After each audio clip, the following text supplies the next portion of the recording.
Welcome, Khush Amdeed or Assalamu Alaikum. My name is Farooq and you are watching Freelance Pakistan.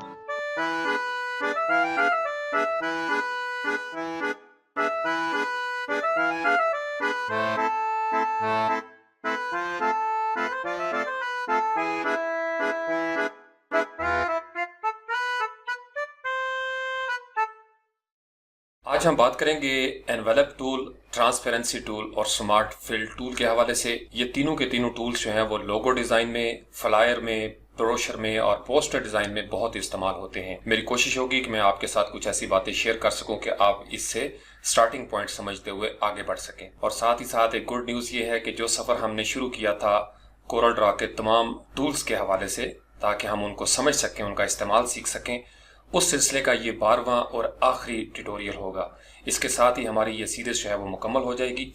इसके बाद हम थोड़ा सा step up करेंगे, एडवांस लेवल पे जाएंगे और थोड़ा सा चीज़ों को फास्ट करते हुए हम देखेंगे कि किस तरीके से आपके फ्रीलांसिंग करियर में और डे टाइम जॉब में कोरल ड्रॉ जो है, जिन लोगों के पास कोरल ड्रॉ इंस्टॉल होता है या जो समझते हैं कि ये उनके लिए बेहतरीन सॉफ्टवेयर है, उनके ये किस तरीके से काम आ सकता है।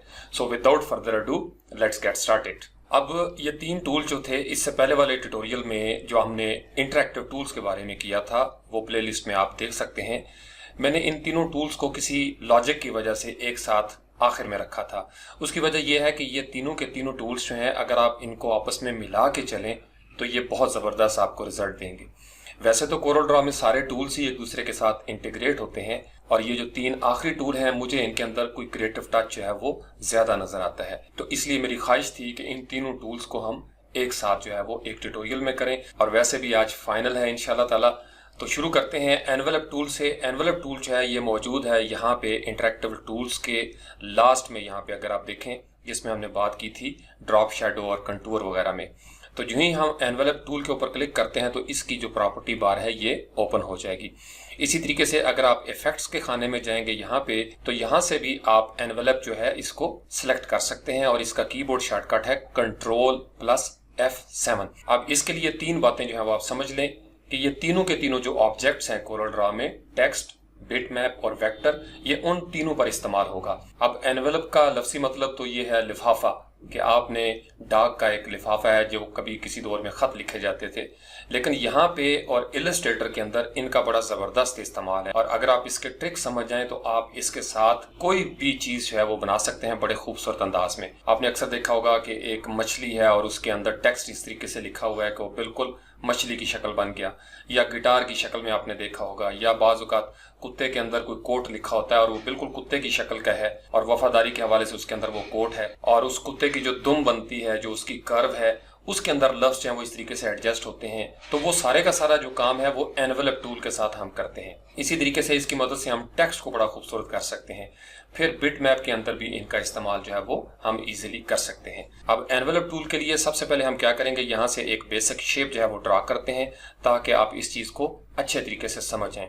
अब जो ही ये शेप जो है वो हमारे सामने ड्रा होगी, इफेक्ट से हम यहाँ से एनवेलप टूल जो है इसको भी एक्टिवेट कर लेते हैं और इसका पैनल जो है यहाँ पे ओपन हो जाएगा। जो ही हम यहाँ से क्लिक करते हैं तो ये प्रॉपर्टी बार में अब बहुत सारे फीचर्स हमें नजर आना शुरू हो गए हैं। और जो ही हमने एनवेलप टूल के ऊपर क्लिक किया तो आप ये देखेंगे कि वो ब्लू लाइन जैसे हमने शेप टूल में देखी थी, इसके इर्द गिर्द एक लाइन भी नजर आ रही है और कुछ नोट्स जो हैं वो भी नजर आना शुरू हो गए हैं।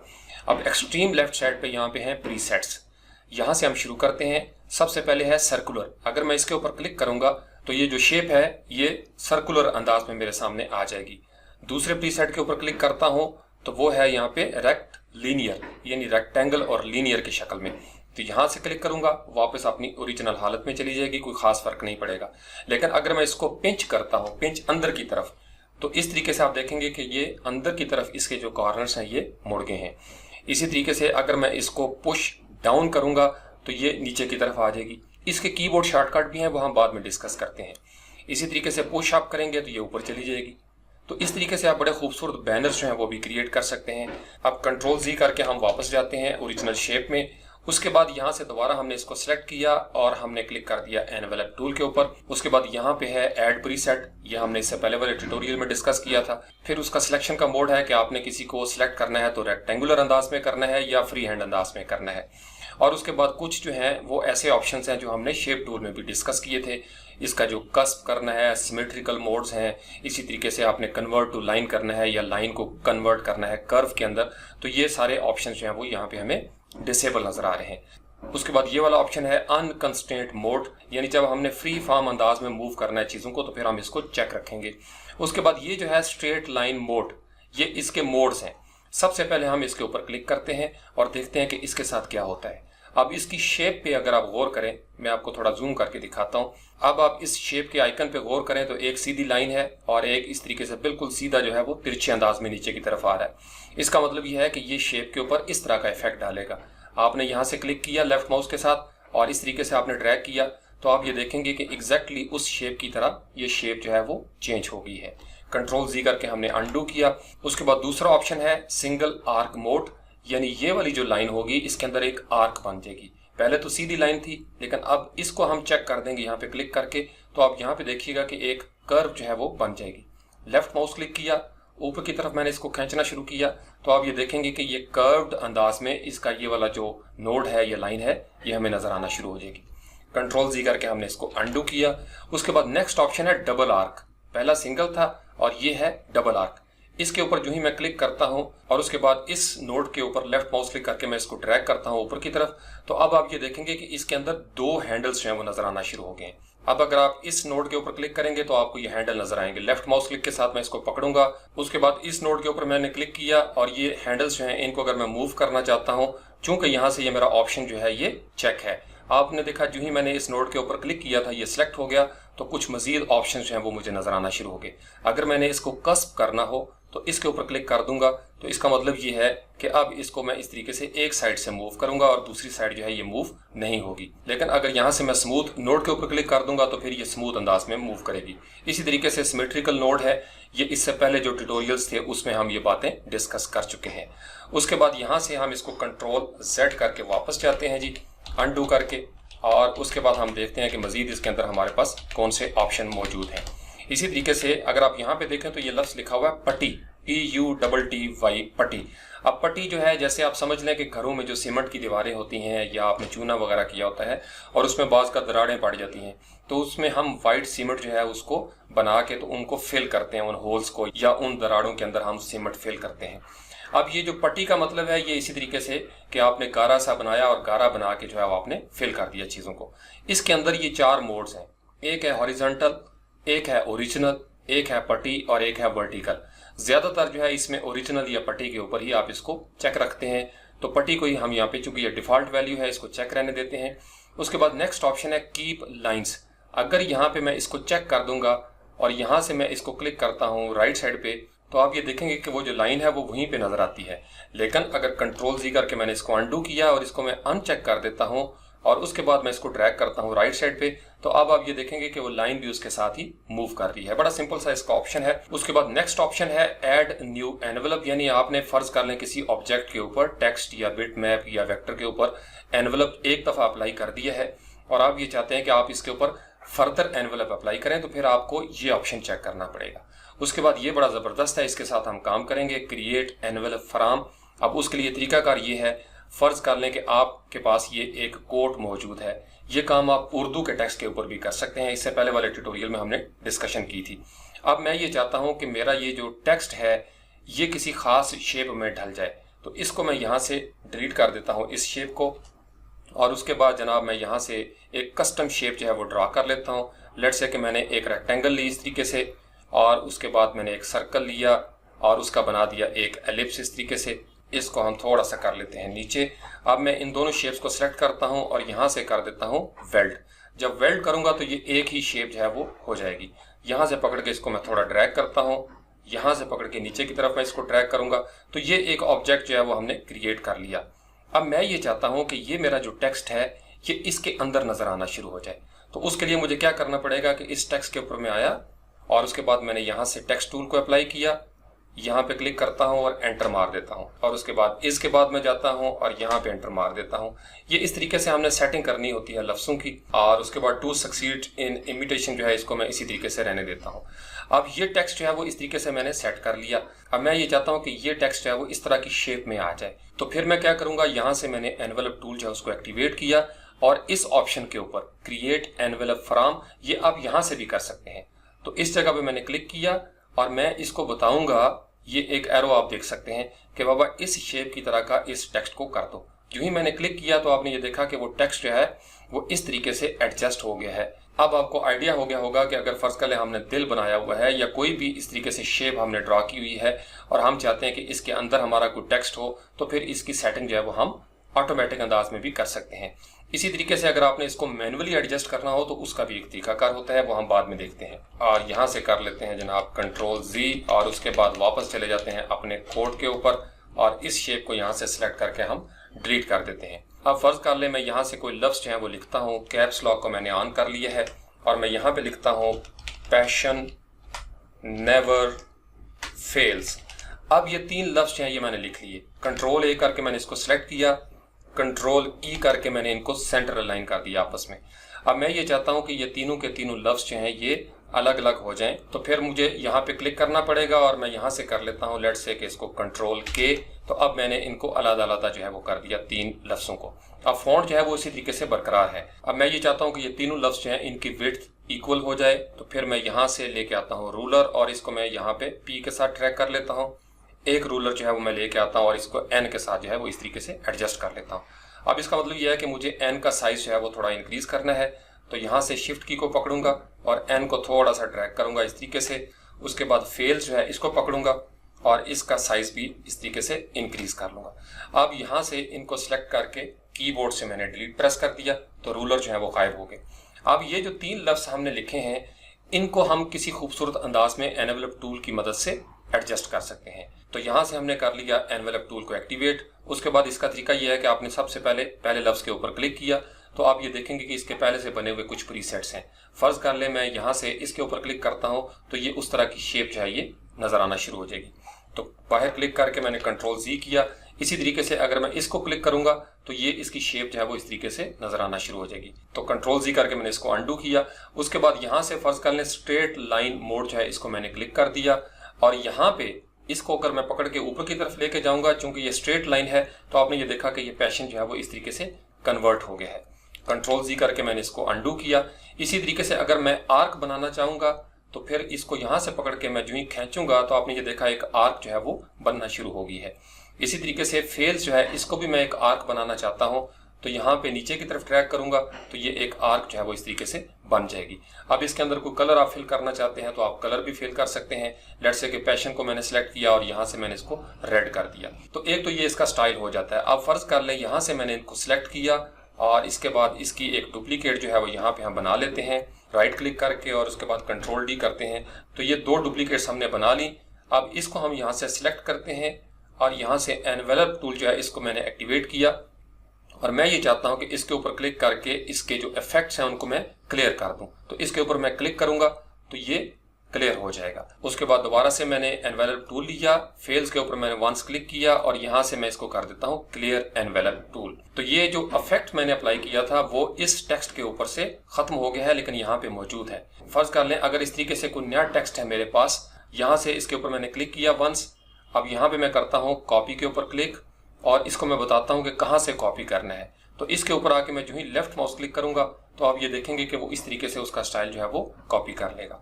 तो Ctrl+Z करके हमने इसको अंडू किया। अब हम एक नई टेक्निक जो है वो इसके ऊपर अप्लाई करते हैं। यहाँ पे हमने क्लिक किया और उसके बाद यहाँ पे लेफ्ट क्लिक जो है वो मैंने कर दिया इस लफ्ज़ के ऊपर। अब पहले हमने सिर्फ इसको वैसे ड्रैग किया था लेकिन अब इसको ड्रैग करते हुए अगर मैं शिफ्ट की को प्रेस करूंगा तो फिर आप देखिएगा इसका क्या होता है। पहले हमने एक साइड पे इसकी कर्व बनाई थी लेकिन अब जब मैंने शिफ्ट की को प्रेस किया तो ये दोनों तरफ से जो है वो इस तरीके से मुझे नजर आना शुरू हो गई है। तो पिक टूल को लेके हम इसको थोड़ा सा ऊपर की तरफ ले जाते हैं ताकि आप इसको देख सकें। तो शिफ्ट की को प्रेस करूंगा तो दोनों तरफ से ये जो आर्क है ये नजर आना शुरू हो जाएगी। लेकिन अगर मैं यहाँ से कंट्रोल की को प्रेस करूंगा, एनवेलप टूल जो है जब एक्टिवेट हो, कंट्रोल की को मैं प्रेस करूंगा तो आप ये देखेंगे कि ये नीचे की तरफ ये आर्क होना शुरू हो गई है। तो कंट्रोल Z करके हमने इसको अंडू किया ताकि ये वापस अपनी असली हालत में चला जाए। उसके बाद अगर मैं सिर्फ इसको वंस क्लिक करता हूँ कंट्रोल पकड़ के, तो आप ये देखेंगे कि ये ऊपर की तरफ जा रहा है। पहले मैंने शिफ्ट किया था, अब मैंने कंट्रोल किया हुआ है। इसी तरीके से फेल्स के ऊपर मैं क्लिक करता हूं और यहां से कंट्रोल पकड़ के इसको नीचे की तरफ ड्रैग करता हूं तो इसकी यहां पे ये पोजीशन हो जाएगी। अब मैं ये चाहता हूं कि ये जो नेवर है इसको मैंने राउंड करना है, थोड़ा सा आर्क हो, तो फिर मैं इसके ऊपर क्लिक करूंगा, शिफ्ट की को प्रेस करूंगा और उसके बाद मैं इसको ड्रैग करूंगा तो ये जो जगह है ये फिल हो जाएगी। तो इस तरीके से आप बड़े खूबसूरत अंदाज में इस तरह के जो टेक्स्ट हैं वो आप बना सकते हैं। आप इसका कलर जो है वो कोई भी अपनी मर्जी से चेंज कर सकते हैं। इसी तरीके से इनको हम सिलेक्ट करते हैं और यहां से हमने एक्टिवेट कर लिया एनवेलप टूल और उसके बाद इसके ऊपर क्लिक किया, क्लियर कर दिया, इसके ऊपर क्लिक किया और यहां से हमने कर दिया जनाब इसको क्लिक और क्लियर कर दिया यहाँ पे। अब मैं ये चाहता हूं कि ये जो लफ्ज 3 हैं इनके अंदर इस तरीके से स्ट्रेट लाइन का जो है वो मोड मुझे नजर आना शुरू हो जाए। तो यहाँ पे मैंने क्लिक किया और उसके बाद मैंने पैशन के ऊपर वंस क्लिक कर दिया एनवेलप टूल के साथ। तो यहाँ पे मैंने क्लिक किया। अब चूंकि ये बिल्कुल स्ट्रेट लाइन है लिहाजा मैं इसको खींचूंगा इस तरीके से ऊपर की तरफ। तो आपने ये देखा कि ये जो पैशन है ये लफ्ज इस तरीके से ऊपर की तरफ चला गया। अब यहाँ पे ये जो फेल्स का है इसके ऊपर क्लिक करूंगा और इसको नीचे की तरफ ड्रैग करूंगा तो फेल्स का लफ्ज जो है वो नीचे की तरफ आना शुरू हो गया है। इसी तरीके से अगर ये जो नेवर है इसको भी मैं मूव करना चाहूँ तो इसको मैं ऊपर की तरफ मूव कर सकता हूँ। यहां से नीचे लेके आना चाहूँ तो नीचे भी मूव कर सकता हूँ। इसी तरीके से इसको भी मैं नीचे ला सकता हूँ। अब इसके ऊपर क्लिक करूंगा और यहां से इसको मैं मिलाना चाहूँ इसके साथ तो इस तरीके से पैशन नेवर फेल जो है ये एक पर्सपेक्टिव के साथ भी मेरे पास मौजूद होगा। इसी तरीके से किसी भी लफ्ज को किसी भी जगह पे आप अप्लाई कर सकते हैं। अब इसका एक और फंक्शन है बड़ा जबरदस्त एडवांस लेवल पे। फर्ज कर लें कि इनको हमने सेलेक्ट किया और इसको हम कर देते हैं डिलीट और उसके बाद यहाँ पे अगर आपके पास कोई इमेज मौजूद है पहले से, फर्ज कर लें कोई टेबल है, दीवार है या कप है, टी शर्ट है या आपने बिजनेस कार्ड बना लिया है और आप मॉकअप बनाना चाहते हैं, तो मैं आपको बता रहा हूं कि एनवेलप टूल जो है वो आपका टूल है मॉकअप बनाने के लिए। आपने सिंपल एरिया डिफाइन करना है और उसके बाद आप अपने टेक्स्ट को किसी भी तरह उसके ऊपर अप्लाई कर सकते हैं या अपने इमेज को उसके ऊपर ले जाते हैं। फर्ज कर लें हम यहाँ से कंट्रोल आई करते हैं और हम यहाँ से लेके आ जाते हैं जी कोई इमेज और इमेज हम लेके आते हैं ये वाला जो बॉक्स है, इंपोर्ट कर दिया और इसको हमने ड्रैग करके इस तरीके से अपने सामने रख लिया। और उसके बाद यहाँ पे मैं टाइप कर लेता हूँ कोई लफ्ज। फर्ज कर ले मैं यहाँ पे लिख देता हूँ पैशन और नीचे मैं लिख देता हूँ बॉक्स, यानी ये पैशन बॉक्स है। इसको कंट्रोल ए किया और कंट्रोल ए कर लिया और सेंटर अलाइन हो गया। अब मैं ये चाहता हूँ कि ये जो पैशन बॉक्स है ये यहाँ पे इस बॉक्स की इस साइड पे लिखा हुआ नजर आए, तो मैं इसको ड्रैग करके भी यहाँ पे रख सकता हूँ, फिर शेप टूल की मदद से भी एडजस्ट करूंगा, थोड़ा टाइम लग जाएगा। अब उसका आसान सा तरीका क्या है कि आपने यहाँ से लेट से कि हम पेन टूल लेके आते हैं, यहाँ पे वंस क्लिक करेंगे और उसके बाद यहाँ पे मैं क्लिक करता हूँ और उसके बाद यहाँ पे चले जाते हैं इस जगह पे और नीचे हम आए। ये हमने पर्सपेक्टिव पे जब किसी चीज को अप्लाई करना होता है तो फिर हम इस तरीके से इसको एनवेलप टूल की मदद लेते हैं। अब ये शेप जो है ये हमने ड्रॉ कर ली और इसके अंदर हम कोई कलर जो है वो फिल कर लेते हैं। उसके बाद मैं इस पैशन बॉक्स को सिलेक्ट करता हूँ, यहाँ से एनवेलप टूल लेता हूँ और यहाँ से मैं इसके ऊपर क्लिक करता हूँ कि क्रिएट एनवेलप फ्रॉम, यानी कहाँ से आपने ये एनवेलप जो है इसको क्रिएट करना है। तो इसको क्लिक करने के बाद मैं यहाँ पे कहता हूँ कि जी इस शेप के मुताबिक आप चले जाएं। तो लेफ्ट क्लिक किया तो आपने देखा उसकी पोजीशन जो है वो चेंज हो गई है। तो पिक टूल को हमने लिया। अब उसके बाद इस पैशन बॉक्स को मैं यहाँ से ड्रैग करता हूँ और बॉक्स की इस पोजीशन के ऊपर यहाँ पे लाके इसको पेस्ट कर देता हूँ या इसको छोड़ देता हूँ। उसके बाद इस शेप को मैंने सेलेक्ट किया और डिलीट कर दिया। तो आप ये देखेंगे किस कदर खूबसूरत अंदाज में ये पर्सपेक्टिव के साथ जो है वो हमें लिखा हुआ नजर आता है। यानी बिजनेस कार्ड आपने बना लिया है और आप किसी खास सरफेस पे उसका मॉकअप देना चाहते हैं, उसको लटाना चाहते हैं, खड़ा करना चाहते हैं, किसी मोबाइल के अंदर आप कोई मॉकअप देना चाहते हैं, तो आपने उतना एरिया डिफाइन करना है और इस तरीके से आपने एनवेलप टूल की मदद से उस टेक्स्ट को या मॉकअप को या आपने जो डिजाइन किया होगा उसको किसी डिवाइस के अंदर किसी भी जगह पे किसी भी सरफेस पे आप अप्लाई कर सकते हैं। आपने टेबल के ऊपर कोई टेक्सचर देना है, दीवार के ऊपर आप कोई ईंटें लगाना चाहते हैं वगैरह वगैरह, किसी भी पर्सपेक्टिव में आप टेक्स्ट लिखना चाहते हैं तो सबसे पहले आपको उस पर्सपेक्टिव में एक रफ सा पाथ बनाना पड़ेगा, एक स्ट्रक्चर आपको देना पड़ेगा और उसके बाद एनवेलप टूल जो है वो आपके काम आ जाएगा।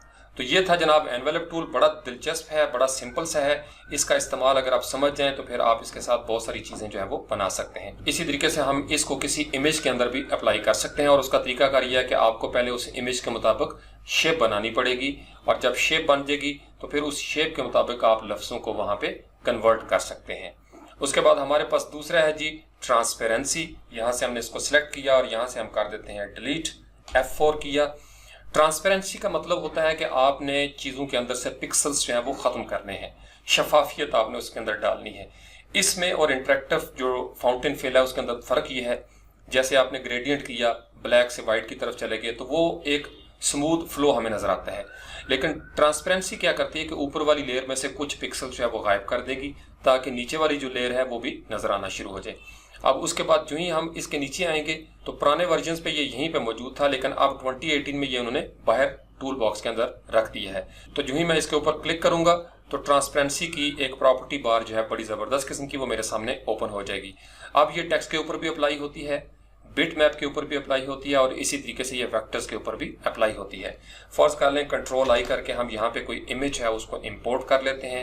यहाँ से फर्ज कर लें कि ये वाला इमेज है वो हमने इंपोर्ट कर लिया और इसको हम इस तरीके से ड्रैग करते हैं और एक एरिया जो है वो हम डिफाइन कर देते हैं कि ये इमेज है जिसके ऊपर हम ट्रांसपेरेंसी का तजुर्बा करना चाहते हैं।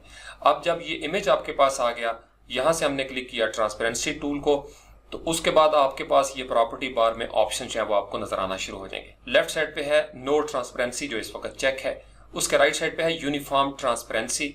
इसके ऊपर मैं जो ही क्लिक करूंगा तो आप ये देखेंगे कि पूरे के पूरे इमेज के ऊपर या पूरे के पूरे टेक्स्ट के ऊपर वो अप्लाई हो जाएगी, यानी एक ही दफा उस सारे ऑब्जेक्ट के ऊपर एक ट्रांसपेरेंसी आ जाएगी। ये हमें उस वक्त काम आती है जब हमने लोगो ट्रेसिंग करनी होती है, तो हम उसको लॉक करने से पहले उसकी ट्रांसपेरेंसी थोड़ी कम कर लेते हैं ताकि वो हमारे रास्ते में रुकावट ना पेश आए।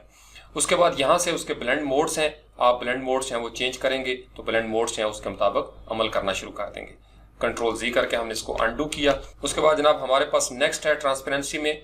यहाँ पे अगर आप देखें तो ट्रांसपेरेंसी पिकर है कि इसके अंदर से आपने किस तरीके से इसको देना चाहते हैं, इसका जो पिक है कितनी पिक होनी चाहिए। अगर आप डार्क के ऊपर क्लिक करेंगे तो आप ये देखेंगे कि वो डार्क हो गया बिल्कुल, लेकिन अगर मैं यहाँ से इसके ऊपर क्लिक कर दूंगा तो वो बिल्कुल जो है वो डिम हो जाएगी। तो कंट्रोल जी करके हमने इसको अनडू किया और यहाँ से हम इसको कर देते हैं नॉर्मल। उसके बाद यहाँ पे है हमारा कि कितने परसेंटेज पे हमने ट्रांसपेरेंसी करनी है। इस स्लाइडर की मदद से भी हम इसको इजीली एडजस्ट कर सकते हैं। तो यहाँ पे इसको हम 5 पे ही रहने देते हैं। उसके बाद ये नेक्स्ट ऑप्शन जो है ये फिल के ऊपर और आउटलाइन के ऊपर एक साथ जो है वो अप्लाई होगा। ये वाला सिर्फ फिल के ऊपर काम करेगा और ये जो आपको स्ट्रोक की सूरत में नजर आ रहा है ये सिर्फ आउटलाइन के लिए हम इस्तेमाल करते हैं। उसके बाद यहाँ से है कि आपने इसको अगर फ्रीज करना हो तो ये फ्रीज हो जाएगी, यानी अप्लाई हो जाएगी पक्की पक्की। यहाँ से हम कॉपी कर सकते हैं और पेस्ट कर सकते हैं। और उसके बाद यहाँ पे है कि एडिट करना हो आपने तो आप इसके ऊपर क्लिक करेंगे तो ये एक पैनल जो है ये ओपन हो जाएगा। इसके अंदर भी ये सारे के सारे ऑप्शन जो है वो आपको नजर आएंगे और यहाँ से भी आप वो एडजस्ट कर सकते हैं। कैंसिल करेंगे तो ये पैनल क्लोज हो जाएगा। उसके बाद हमारे पास नेक्स्ट है जी यहाँ पे फाउंटेन ट्रांसपेरेंसी। इसके ऊपर हमने क्लिक किया तो ड्रैग करके आप इसको इस तरीके से अपनी मर्जी से ट्रांसपेरेंट जो है वो कर सकते हैं। ऊपर से नीचे लेके आएंगे तो आप ये देखेंगे इसके अंदर हैंडल्स हैं। ये बिल्कुल वही है जैसे हमने इंटरेक्टिव फील में डिस्कशन की थी, कोई खास नई चीज नहीं। फर्क सिर्फ ये है कि ये आपको एक ट्रांसपेरेंसी जो है वो दे रहा है। यहाँ पे इसके ऊपर मैं क्लिक करूंगा तो यहाँ से भी मैं इसको एडजस्ट जो है वो कर सकता हूँ कि कितनी ट्रांसपेरेंसी इस नोड के ऊपर मुझे चाहिए। इसी तरीके से इसको पकड़ के ड्रैग करता हूँ अंदर की तरफ और यहाँ से स्लाइडर को ऊपर ले जाता हूँ। इसके ऊपर वंस क्लिक करूंगा तो यहाँ से चूंकि 100 है मैं इसको कहता हूँ कि आप 0 पे चले जाएं तो ट्रांसपेरेंसी बिल्कुल खत्म हो जाएगी। इसी तरीके से इसको राइट साइड पे ले जाऊंगा तो ये ट्रांसपेरेंट होना शुरू हो जाएगा। अब उसके बाद हमारे पास नेक्स्ट है जी वेक्टर पैटर्न ट्रांसपेरेंसी है, बिल्कुल इंटरेक्टिव फिल की तरह। ये एक वेक्टर के अंदाज में हमें ट्रांसपेरेंसी देगी। ये वेक्टर हमने क्रिएट किया था। अब इस वेक्टर को हम यहाँ से चेंज भी कर सकते हैं। लेट्स से इसके ऊपर मैंने क्लिक किया और इसके ऊपर मैं क्लिक कर देता हूँ तो आप ये देखेंगे कि वो वेक्टर जो है वो चेंज होना शुरू हो जाएंगे। अब इसको मैं यहाँ से ड्रैग करता हूँ और उसके बाद यहाँ से ड्रैग करूंगा, यहाँ से ड्रैग करता हूँ तो ये वेक्टर्स जो है वो नजर आना शुरू हो जाएंगे और वेक्टर की सूरत में नीचे ट्रांसपेरेंसी होगी। आप अगर इसको एडिट करना चाहें इसके ऊपर क्लिक करें और उसके बाद आप यहाँ से साइज जो है उसको फर्ज कर लें कि हम यहाँ से कर लेते हैं 100। एंटर किया तो आपने ये देखा कि वो ट्रांसपेरेंसी भी है वेक्टर की सूरत में, नीचे से इमेज भी नजर आ रहा है। और उसके बाद हमारे पास नेक्स्ट है जी बिट मैप पैटर्न ट्रांसपेरेंसी, बिल्कुल इंटरेक्टिव फिल की तरह इसके ऑप्शंस हैं। इसके ऊपर हमने क्लिक किया तो यहाँ से अब इसके ऊपर हम कोई बिट मैप दे सकते हैं और यहाँ से कोई बिट मैप जो है वो हम चेंज भी कर सकते हैं, कोई भी बिट मैप, और यहाँ से हम इसको एडिट भी कर सकते हैं। और उसके बाद हमारे पास नेक्स्ट ऑप्शन है टू कलर पैटर्न। जो ही हम इसके ऊपर क्लिक करेंगे तो यहाँ से टू कलर पैटर्न जो है वो हम एडजस्ट कर सकते हैं। यहाँ पे क्लिक करेंगे और यहाँ से लेट्स से कि मैं 200 करता हूँ और एंटर करूंगा तो ये 2 कलर पैटर्न जो है वो हमें नजर आना शुरू हो जाएंगे इसके ऊपर। अब यहां से पकड़ के मैं ड्रैग करता हूं इस तरीके से, बाहर से ड्रैग करके अंदर आऊंगा तो ये ट्रांसपेरेंसी इस तरीके से मुझे नजर आना शुरू हो जाएगी। तो यहां से जनाब कंट्रोल Z करके हमने इसको अनडू किया और इसको हम कर देते हैं डिलीट। अब ट्रांसपेरेंसी के साथ हम रिफ्लेक्शंस भी इजीली बना सकते हैं, तो उसके लिए कंट्रोल I करके हम यहाँ पे कोई इमेज फर्ज करें लेके आते हैं और इमेज को लाने के बाद यहाँ देखेंगे कि किस तरीके से हम उसको रिफ्लेक्ट कर सकते हैं। अब ये एक करैक्टर है, इसको हमने यहाँ पे ड्रैग किया और ये हमें नजर आना शुरू हो गया। अब यहाँ से इसको अगर हमने डुप्लीकेट करना हो तो इसके ऊपर आप वंस क्लिक करें और कंट्रोल C और कंट्रोल V कर देंगे तो ये एक डुप्लीकेट हो जाएगा, या आप अपने कीबोर्ड से प्लस का साइन जो है उसको क्लिक कर देंगे तो उस तरीके से भी ये डुप्लीकेट हो जाएगा। इसको हम डिलीट करते हैं। वंस मैंने इसके ऊपर क्लिक किया और अब मैं कीबोर्ड से प्लस के साइन के ऊपर टैप करूंगा तो ये एक डुप्लीकेट जो है वो तैयार हो चुका होगा। कंट्रोल Z करके हमने अनडू किया। अब मैं ये चाहता हूं कि ये जो डुप्लीकेट किया है कंट्रोल की प्रेस करके इसको मैं नीचे की तरफ इस तरीके से लेके आऊं। अब ये इस तरीके से मैंने बनाया हुआ है और मैं ये चाहता हूं कि इसके अंदर ट्रांसपेरेंसी जो है वो नजर आए। तो वंस इसके ऊपर मैंने क्लिक किया और बगैर किसी ऑप्शन पे गए हुए यहां से क्लिक करता हूं मैं नीचे की तरफ, और जो ही मैं इसके ऊपर क्लिक करके नीचे की तरफ आऊंगा तो आप ये देखेंगे कि किस कदर खूबसूरत अंदाज में वो मुझे एक ट्रांसपेरेंसी जो है वो दे देगा। अब इसको मैं क्लिक करता हूँ ड्रैग करके ऊपर की तरफ, यहाँ से मैं एडजस्ट कर लेता हूँ कि कितनी रिफ्लेक्शन जो है वो मुझे चाहिए। इसी तरीके से इसको ड्रैग करता हूँ ऊपर की तरफ तो ये इस तरीके से एक रिफ्लेक्शन जो है वो मुझे नजर आना शुरू हो जाएगी। बिल्कुल यहाँ पे आ जाता हूँ तो यहाँ पे आप देखेंगे कि ये ऐसे लग रहा है जैसे यहाँ पे कोई ग्लासी सरफेस है और उसके ऊपर ये रिफ्लेक्शन जो है वो नजर आना शुरू हो गई है। तो इसका यहाँ पे भी काम होता है। इसी तरीके से जब हमने कोई फ्लायर बनाना होता है या ब्रोशर वगैरह बनाने होते हैं या पोस्टर और हम कोई इमेज लेके आते हैं और उसके ऊपर आसमान है तो फिर हमने उनको एडजस्ट करना होता है ट्रांसपेरेंसी की मदद से, ताकि वो दोनों इस तरीके से लगें कि उनके दरमियान कोई लाइन ना हो और वो आपस में एडजस्ट हो जाए। तो ट्रांसपेरेंसी की ये प्रोफेशनल इस्तेमाल इंशाल्लाह हम अगले प्रोजेक्ट्स के अंदर भी जरूर देखेंगे। और उसके बाद आता है जनाब स्मार्ट फिल। बड़ा जबरदस्त टूल है, आई पर्सनली लव इट। उसकी वजह क्या है, इलस्ट्रेटर के अंदर भी ये चीजें मौजूद हैं कि आप अपनी मर्जी से कोई भी शेप जो है वेक्टर शेप वो आप इलस्ट्रेटर में बना सकते हैं। अब सिंपल सा उसका तरीकाकार है, यहाँ से आपने एक सर्कल ड्रा कर लिया इस तरीके से। अब यहाँ से मैं पिक टूल लेता हूँ और उसके बाद मैं यहाँ से इसको थोड़ा सा ट्रैक करता हूँ राइट साइड पे और उसके बाद मैं यहाँ से राइट क्लिक कर देता हूँ तो ये मैंने एक डुप्लीकेट बना दिया। अब इसी तरीके से अगर मैं कंट्रोल D करूंगा तो ये डुप्लीकेट जो है वो इस तरीके से बढ़ना शुरू हो जाएगी। इसी तरीके से फर्ज कर लें मैंने इस शेप को सिलेक्ट किया और कंट्रोल की को प्रेस करके नीचे की तरफ आया और यहाँ पे राइट क्लिक कर दिया तो अब ये शेप की एक डुप्लीकेट जो है वो मैंने बना दी। इसी तरीके से अगर फर्ज कर लें इसको मैं ड्रैग करके ऊपर की तरफ ले जाता हूँ तो आप ये देखेंगे कि यहाँ पे एक खूबसूरत पैटर्न जो है वो मुझे नजर आ रहा है। अब इस तरीके से इसके अंदर बहुत सारी शेप्स जो है वो आप देख सकते हैं कि हम बनाने की पोजीशन में हैं, या हम इसको जरा सिंपल करते हैं। लेट्स से कि मैंने यहाँ से इसको डिलीट किया और एक सर्कल जो है वो मैं लेके आता हूँ इस तरीके से और उसके बाद इसको ड्रैग करके हम थोड़ा सा राइट साइड पे गए, राइट क्लिक कर दिया तो ये इस तरीके से 2 एलिप्स जो है वो तैयार हो गए हैं। अब स्मार्ट फिल क्या करता है, ये मौजूद है हमारे टूल बॉक्स में सबसे आखिर में स्मार्ट फिल टूल। जो ही हम इसके ऊपर क्लिक करेंगे तो इसकी प्रॉपर्टी बार बड़ी सिंपल सी है। सबसे पहले है फिल ऑप्शंस कि हमने यहाँ से स्पेसिफाई करना है या नो फिल करना है। हम इसको यूज डिफॉल्ट भी कर सकते हैं और स्पेसिफाई जो है इसके ऊपर क्लिक करेंगे तो यहाँ से हम एक कलर जो है वो दे सकते हैं कि कौन सा कलर जो है वो इसके अंदर फिल होना चाहिए। लेट्स से कि मैंने यहाँ से ग्रीन किया या यहाँ से मैं कलर आई ड्रॉपर के ऊपर क्लिक करता हूँ और ये कलर ले लेता हूँ तो वो कलर जो है वो मुझे नजर आना शुरू हो गया है। यानी स्मार्ट फिल क्या करता है, किसी भी जगह पे आप कोई भी कलर जो है वो फिल कर सकते हैं। वंस आपने इसके ऊपर क्लिक किया तो ये आपका मून तैयार हो गया। इसके ऊपर मैं क्लिक करता हूँ तो ये एक और कलर हो गया।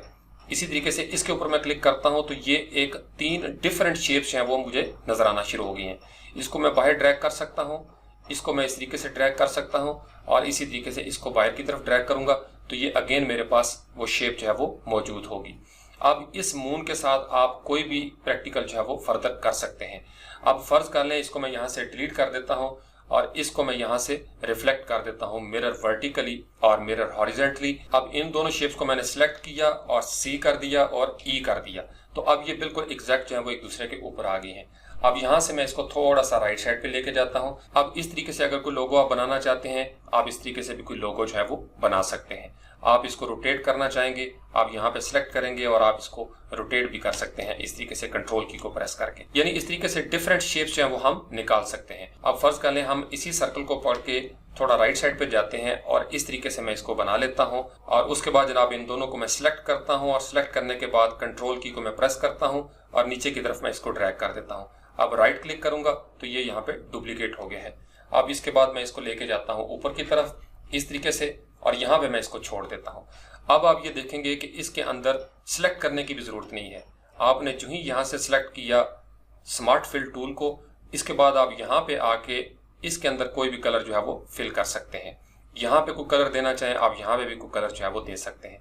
अब ये आपने एक अलग सी एक शेप बना ली और अगर आप पत्तियां बनाना चाहेंगे तो आप इन पत्तियों के ऊपर क्लिक कर देंगे, यहाँ पे क्लिक करेंगे, यहाँ पे क्लिक करेंगे तो ये एक फूल जो है वो आपके पास बन जाएगा। इसके ऊपर भी मैं क्लिक करता हूं तो इस तरीके से एक फ्लावर जो है वो मैंने बना लिया। अब यहाँ से इसका मतलब यह है कि मैं अगर इनको निकालना चाहूँ शिफ्ट की को प्रेस करके इस तरीके से मैं इसको ड्रैग कर सकता हूँ बाहर की तरफ, तो ये एक शेप जो है वो मेरे सामने मौजूद होगी बिल्कुल कस्टम अंदाज में। इसी तरीके से अगर मैं इनको निकालना चाहूँ तो इनको भी मैं निकाल सकता हूँ इजीली बाहर की तरफ। तो आप ये देखेंगे कि किस कदर खूबसूरत अंदाज में ये शेप्स हैं वो हमारे सामने तैयार हो जाती हैं। अगर आप सिर्फ इसको पकड़ के बाहर ले आएँ और इसके ऊपर मैं जूम करके आपको दिखाता हूं, आप ये देखेंगे कि किस कदर खूबसूरत अंदाज में इसके अंदर एक सिमेट्री होती है। अगर हम इसकी आउटलाइन खत्म कर दें तो इस तरीके से आपने बाज़ का लोगोस देखे होंगे, ये कस्टम मेड लोगोस होते हैं। सिर्फ स्मार्ट फिल टूल की मदद से आप ऐसे लोगोस जो हैं वो इजीली बना सकते हैं। अब इसको फर्ज कर लें कि हमने रिफ्लेक्ट किया, राइट साइड पे ले गए और यहाँ पे आके मैं इसको डुप्लीकेट कर देता हूँ। अब फिर करते हैं F4 और उसके बाद हम इस शेप को यहाँ से डिलीट कर देते हैं। इनको भी सिलेक्ट किया और इसको भी हमने कर दिया डिलीट। अब इन दोनों शेप्स को मैंने यहाँ से पकड़ा, ड्रैग किया, कंट्रोल की को मैंने प्रेस करके रखा और नीचे की तरफ आके मैं राइट क्लिक कर देता हूँ। अब ये एक नई डिफरेंट शेप है वो मेरे पास बन गई है। अब यहाँ से दोबारा मैंने लिया स्मार्ट फिल टूल और यहाँ पे आके मैंने वंस क्लिक कर दिया तो आपने देखा वो कलर उसके अंदर फिल हो गया है। अगर मैं इस कलर को चेंज करना चाहूँ तो मैं यहाँ से इसका कलर जो है वो चेंज भी कर सकता हूँ इस तरीके से, और यहाँ पे आके मैं वंस क्लिक करूंगा तो वो कलर जो है वो चेंज हो जाएगा, या बाद में यहाँ से भी मैं इस कलर को चेंज कर सकता हूँ। इसको ड्रैग करके आप बाहर ले आए तो ये एक अलग शेप है। इसको आप रीसाइज करना चाहें रीसाइज कर लें। इसी तरीके से आप इसके साथ कुछ भी कर सकते हैं। अब ये तो था इसका बिल्कुल सिंपल सा तरीका, आप मुख्तलिफ शेप्स को मर्ज करके नई शेप्स जो है वो बना सकते हैं। अब ये आपकी क्रिएटिविटी है। तो अगर लोगो डिजाइन के लिए आपको आइडिया न मिल रहा हो तो मैं आपके साथ अपना एक सीक्रेट शेयर करता हूँ। आप शेप्स के साथ खेलना शुरू करें, ऐसे कोई शेप ले लें यहाँ से, या बेसिक शेप जो है उसको लेके आ जाएं। स्टार ले लिया आपने और इस तरीके से आपने स्टार जो है उसको ड्रा कर दिया। अब मैं ये कहता हूँ कि इसके साथ और क्या हो सकता है, तो आपको जितने भी टूल्स आते हैं उसके साथ खेलना शुरू कर दें। इसको कंट्रोल क्यू करके आप कर्व करेंगे, ये कर्व हो जाएगा। शेप टूल की मदद से आप इसके अंदर कुछ ऐड करना चाहेंगे, आप इसको ऐड कर सकते हैं। मैं इस तरीके से फर्ज कर लें कि इसको यहाँ पे एक एंकर जो है वो ले जाता हूँ। अब मुझे पता है कि ये एक नई शेप बन गई है, लेकिन मैं इसके साथ अभी मुतमईन नहीं। इसके अंदर मैं कलर करता हूँ, मैं कहता हूँ नहीं यार ये मजा नहीं कर रहा। तो उसके बाद क्या करें, यहाँ से इसको सिलेक्ट करें और उसके बाद कंट्रोल C और कंट्रोल V आपने कर लिया। जब आपने कंट्रोल V किया तो वंस इसके ऊपर क्लिक कर दें। जब आपने क्लिक किया तो रोटेट करते हुए इस तरीके से थोड़ा सा मैंने रोटेट किया और उसके बाद मैं कंट्रोल D करना शुरू कर देता हूं, तो ये मुझे इस तरीके से डुप्लीकेट जो है वो देना शुरू कर देगा। अब उसके बाद मैं इसको सिलेक्ट करता हूं इस सारी शेप को और इसका फिल कलर जो है वो खत्म कर देता हूं। जब फिल कलर खत्म करूंगा तो ये मुझे इसके अंदर बहुत सारी शेप्स जो है वो नजर आना शुरू हो जाएंगी। अब मैं स्मार्ट फिल के साथ यहाँ पे क्या करूंगा, मैं फिल करना शुरू कर दूंगा कि कहाँ से मुझे कोई चीज मिल सकती है। तो यहाँ पे आके वंस मैंने क्लिक किया तो आपने देखा एक मुझे यहाँ पे मिल गई। वंस इसके ऊपर क्लिक करूंगा, इसके ऊपर क्लिक करता हूँ, इसके ऊपर क्लिक करता हूँ तो ये कुछ शेप्स जो है वो मुझे नजर आना शुरू हो गई हैं। यहाँ पे क्लिक करता हूँ तो इस तरीके से मेरे सामने कोई एक नई शेप जो है वो बन गई। तो इस तरीके से आप इन शेप्स को अलग बाहर निकालेंगे और उसके साथ आप एक सिमेट्री में कोई लोगो जो है वो बना सकते हैं। इसी तरीके से हमने फर्ज कर लें इसको सिलेक्ट किया और इसको हम कर देते हैं डिलीट। और अगर आपने सर्कल्स को इस तरीके से एलिप्स की शक्ल में आपने बना लिया और उसके बाद मैं ये चाहता हूँ कि इसको मैं कर्व करूँ तो कंट्रोल क्यू मैंने कर दिया। उसके बाद शेप टूल पे गया और यहाँ पे राइट क्लिक में करता हूँ और मैं इसको कहता हूँ कि टू लाइन कर दो। जब ये टू लाइन करेगा तो ये इस तरीके से एक पत्ती जो है वो मेरे सामने बन जाएगी और यहाँ से मैं इसके अंदर को कलर जो है वो फिल कर सकता हूँ। अब उसके ऊपर मैं इस तरह क्लिक करता हूँ वंस, फिर एक दफ़ा और क्लिक करूंगा तो आप ये देखेंगे कि ये हैंडल्स मुझे नजर आना शुरू हो गए। तो इस ओरिजिन पॉइंट को मैं यहाँ पे ले आता हूँ नीचे की तरफ और उसके बाद मैं इसको रोटेट करना चाहता हूँ थोड़ा सा राइट साइड पे। तो मैं इसको रोटेट करूंगा और यहाँ पे राइट क्लिक कर दूंगा तो ये एक डुप्लीकेट होगी। अब मैं कंट्रोल डी जो है वो इस तरीके से करना शुरू करूंगा तो आप ये देखेंगे कि किस कदर खूबसूरत अंदाज में ये एक ऑब्जेक्ट जो है वो मेरे सामने मौजूद होगा। अब मैं इसको सिलेक्ट करता हूं और सिलेक्ट करने के बाद यहाँ से इसका फिल कलर जो है वो ख़त्म कर देता हूँ। जब मैं इसका फिल कलर ख़त्म करूँगा और ये जनाब इसको भी सिलेक्ट करके इसका भी फिल जो है वो हम यहाँ से ख़त्म कर देते हैं, तो ये एक खूबसूरत अंदाज में एक शेप जो है वो आपके सामने मौजूद होगी। इसको थोड़ा सा हम जूम करके अपने सामने ले आते हैं। अब मैं ये चाहता हूँ कि इसके अंदर से मैं कुछ शेप निकालूं फर्दर, तो फिर आप यहाँ पे क्या करेंगे, आप स्मार्ट फिल की तरफ जाएंगे और स्मार्ट फिल पे जाके यहाँ पे वंस क्लिक करेंगे और यहाँ से किसी भी शेप में कोई भी कलर जो है वो आप सिलेक्ट करना चाहते हैं तो आप यहाँ से अपनी मर्जी से वो कलर जो है वो सिलेक्ट कर सकते हैं और इस तरीके से आप इसके अंदर फिल कर सकते हैं जितने भी नोड्स पे आपको ये फिल करना है। कंट्रोल जी करके हमने अनडू किया, तो इस तरीके से आप डिफरेंट चीजें जो है वो इसके साथ बना सकते हैं।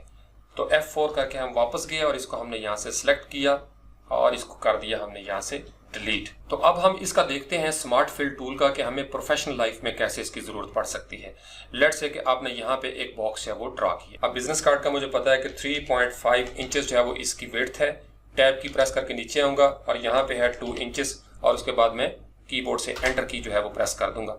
तो ये एक बिजनेस कार्ड की मैंने एक शेप जो है वो बना ली। अब यहाँ से एक लाइन टूल जो है वो मैं लेता हूँ फ्री हैंड के साथ। अब यहाँ पे फर्ज कर लें मैंने एक दफा क्लिक किया और राइट साइड पे आके मैं इस तरीके से इसको ड्रैग कर देता हूँ। उसके बाद मैंने शेप टूल लिया और शेप टूल लेने के बाद मैं इसको करता हूँ राइट क्लिक और यहाँ से कर लेता हूँ टू कर्व। अब ये मैंने इस तरीके से कर्व जो है वो ड्रॉ कर ली। इसको मैं हैंडल को पकड़ के नीचे की तरफ ले जाता हूँ। अब मैं ये चाहता हूँ कि ये जो नोड है इसके अंदर को कलर जो है वो फिल हो जाए। अब बेसिकली ये दो हिस्सों में तकसीम हो चुकी है, तो बजाय इसके कि आप इसको मर्ज करें, वेल्ड करें या क्रॉप करें, आपने यहाँ से एक्टिवेट कर लेना है स्मार्ट फिल और यहाँ पे जाके आप वंस जो है वो क्लिक कर देंगे तो ये कलर आपका फिल हो जाएगा। इसके ऊपर आप क्लिक करेंगे तो ये कलर भी आपका फिल हो जाएगा। उसके बाद इस शेप को आप वंस क्लिक करें, डिलीट कर दें, इसको पकड़ें दोनों को और आप इसको बाहर की तरफ ड्रैग करके ले जाएं और इस शेप को हम यहाँ से डिलीट कर सकते हैं। उसके बाद इसको पकड़ें और वापस ले आए। यहाँ पे ये हमारा बिजनेस कार्ड एक बन गया। अब इस सारी शेप को आप सिलेक्ट करें और इसका आउटलाइन जो है वो हम खत्म कर देते हैं। तो अब फर्ज कर लें यहाँ पे हम क्लिक कर देते हैं ग्रीन के ऊपर और यहाँ नीचे क्लिक करते हैं और इसके ऊपर लेफ्ट क्लिक करके थोड़ी देर होल्ड करके रखते हैं और यहाँ से थोड़ा सा डार्क ग्रीन जो है वो मैं इसके अंदर शेड दे देता हूँ। और इसको फर्दर लाइट करना हो तो कंट्रोल की प्रेस करके हम थोड़ा सा इसके ऊपर वाइट कर लेंगे इसको, तो ये इस तरीके से इसके अंदर थोड़ी सी एक लुमिनेंस वैल्यू इसकी बढ़ जाएगी। तो यहाँ पे इस तरीके से आप बिजनेस कार्ड के अंदर अपनी मर्जी से कर्व्स हैं वो बना सकते हैं। फर्दर अगर आपने इसको एडजस्ट करना हो शेप टूल की मदद से तो आप शेप टूल की मदद से इसको पकड़ के नीचे की तरफ आप ड्रैग करेंगे तो ये इस तरीके से कर्व जो है वो आपको नजर आना शुरू हो जाएगी। इसको मैं यहाँ पे एडजस्ट करता हूँ और बिल्कुल सीधा कर लेता हूँ तो ये शेप जो है वो मुझे इस तरीके से नजर आना शुरू हो जाएगी। इसी तरीके से इसको पकड़ के मैं इस हैंडल को नीचे की तरफ ले आता हूँ तो ये शेप जो है वो अब अपोजिट साइड पे जाना शुरू हो गई है। अब अगेन इसके पीछे मैं कोई रेक्टेंगल दूंगा और मैं अपने बिजनेस कार्ड को इस अंदाज में भी ले जाता हूँ। इसको सिलेक्ट करूंगा शेप टूल की मदद से, शेप टूल पे गया और इस नोड को मैंने पकड़ा और इस नोड को पकड़ के मैं कंट्रोल की को प्रेस करके नीचे की तरफ आता हूं तो ये शेप मेरी मुकम्मल हो जाएगी। और इस हैंडल को पकड़ के मैं थोड़ा सा ऊपर की तरफ जाता हूं और अंदर की तरफ ड्रैग कर लेता हूं तो अब ये एक नए अंदाज में मेरे पास कर्व जो है वो मौजूद होगी। तो यहाँ पे जो पॉइंट मैं आपके साथ शेयर करना चाहता हूँ कि आप स्मार्ट फिल की मदद से अपनी मर्जी से कस्टम वेक्टर शेप्स बना सकते हैं और बिजनेस कार्ड, फ्लायर्स, ब्रोशर्स वगैरह या पोस्टर्स के अंदर आप कोई अपनी मर्जी से कर्व जो है वो दे सकते हैं और फिर आप उसके अंदर कलर जो है वो फिल कर सकते हैं। इसी तरीके से आपने फर्ज कर लें इसके अंदर फर्दर कुछ काम करना है। मैंने यहाँ से एलिप्स लिया, अब यहाँ पे मैंने इसको रखा एलिप्स को, इसको मैंने सिलेक्ट किया शिफ्ट के साथ और मैं यहाँ से सी कर देता हूँ। सी का मतलब ये अब इसके सेंटर में है। अब मैं ये चाहता हूँ कि इन दोनों शेप्स के ये वाला जो हिस्सा है इसके अंदर कोई खास फिल हो और यहाँ से स्मार्ट फिल टूल को मैंने लिया और यहाँ पे आके मैं फिल कर देता हूँ वंस क्लिक करके। जब मैंने वंस क्लिक कर दिया तो इसको मैं यहाँ से अब डिलीट कर सकता हूँ और यहाँ पे राइट क्लिक करके इसकी आउटलाइन जो है वो मैं खत्म कर देता हूँ और लेट्स से कि इसका कलर कोई और मैं देना चाहता हूँ, येलो करना चाहता हूँ, व्हाइट करना चाहता हूँ तो आप इसको व्हाइट भी कर सकते हैं। यानी इस तरीके से आप किसी भी जगह पे कोई भी शेप जो है वो बना सकते हैं। फिर फर्दर है आपने अगर शेप टूल ले लिया और शेप टूल लेके आप इसके नोड्स हैं उनको एडजस्ट करना चाहते हैं, आप इनको एडजस्ट कर सकते हैं। इधर से मैं राइट क्लिक करके राइट साइड पे ले जाता हूं तो इस तरीके से भी बिजनेस कार्ड के अंदर मैं ब्यूटी जो है वो पैदा कर सकता हूं। यानी ये आपकी क्रिएटिविटी है कि आपने इसके साथ क्या क्या चीजें जो है वो बनानी है। तो ये बिल्कुल बेसिक लेवल की चीजें थी। आज हम ज्यादा प्रोजेक्ट्स की तरफ उस तरीके से नहीं गए, लेकिन आई होप कि आपको बहुत सारे ऐसे आइडियाज जो हैं वो मिल गए होंगे कि इन टूल्स को हमने किस तरीके से इस्तेमाल करना है। और इसके बाद इंशाल्लाह ताला जब हम एडवांस प्रोजेक्ट्स की तरफ आएंगे तो फिर इन टूल्स की बहुत सारी चीज़ें आप मुझे इस्तेमाल करते हुए देखेंगे। लेकिन उस वक्त चूंकि टाइम नहीं होगा टूल्स को समझाने के लिए, इसलिए आप ये जो 12 के 12 ट्यूटोरियल्स हैं इनको एक दो दफ़ा फिर देखें, और जहाँ पे समझ नहीं आती आप कमेंट में सवाल कर सकते हैं। I would love to respond. और उसके बाद जनाब थोड़ा वेट करें, इसके बाद एक स्टेप आगे हम जाएंगे और थोड़ा एडवांस लेवल की वीडियोस हैं वो इसके बाद आना शुरू हो जाएंगी। Thank you very much.